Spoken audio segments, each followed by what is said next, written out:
Samantala mga kababayan, ngayon naman po ay dumako naman tayo sa aming shining recommendation. Mamasyal tayo at tunghayan natin itong aesthetic yet affordable place na ito sa Malate, Maynila. Panoorin po natin ang Tipid Trips. Sa gitna ng may ingay na kalsada, matataas na gusali, at walang katapusang traffic.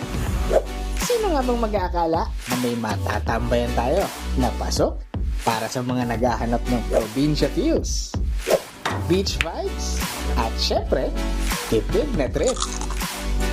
Let's explore this hidden tropical escape sa gitna ng Metro Manila.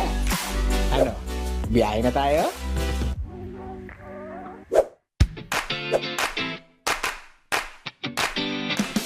Nandito po tayo ngayon sa Mrs. Cafe and Restaurant. Isa pong Quezon Province-inspired alfresco dining restaurant. Isa po kami sa pinakaunang province-inspired restaurant dito po sa Metro. Kumbaga, hindi na po nila kailangang magbiyahe ng malayo para po ma-experience kung ano po yung mga ino-offer sa probinsya katulad po ng Quezon Province.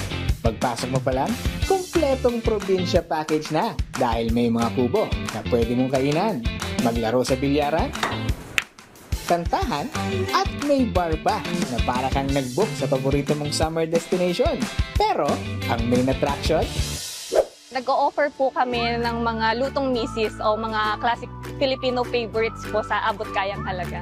Lahat po ito ay luto ng isang misis. Lahat po ng products namin ay gawa sa mga homemade ingredients na isang nanay po mismo ang gumawa. Kaya sa bawat higo po ng sabaw namin ay mararamdaman niyo po na at home kayo dito.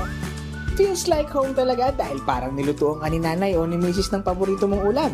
Ilan lang dito ang sinigang, tapsilog, kaldereta, lechon kawali, fruit salad, at ang trending bulalo at pares ni misis na 99 pesos lang. Ang mga products po namin ay nagre-range from 99 pesos to 285 pesos lang po. Nag-offer din po kami doon ng mga alcoholic and non-alcoholic beverages for as low as 99 pesos din po. Ang gusto po naming iserve sa mga customer, maliban po sa mga murang pagkain na lutong bahay, gusto po din po naming ma-experience nila ang probinsya feels nang hindi po aalis dito sa Metro Manila.